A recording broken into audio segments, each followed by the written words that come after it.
identifying problem triggers and responses. In this lesson, you'll get a better sense of what situations might contribute to your child's difficulties and whether the responses that you've put into place afterwards are actually achieving the desired effect.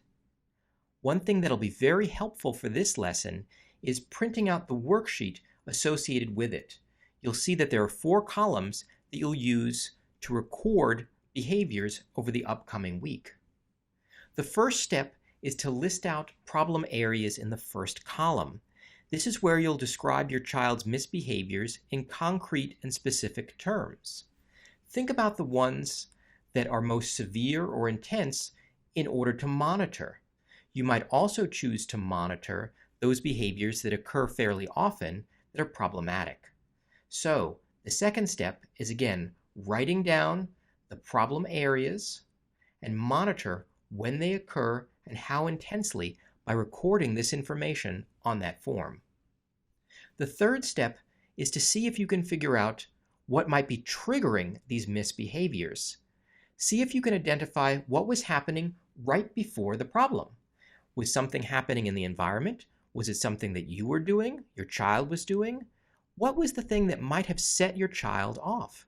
This is important information to realize because perhaps these triggers can be modified or changed in order to prevent the problem from occurring the next time. In addition to determining what happened before the problem, this sheet asks you to write down what happened immediately after the problem behavior. Think about the consequence that was put into place. What shut the problem down? Did it work well?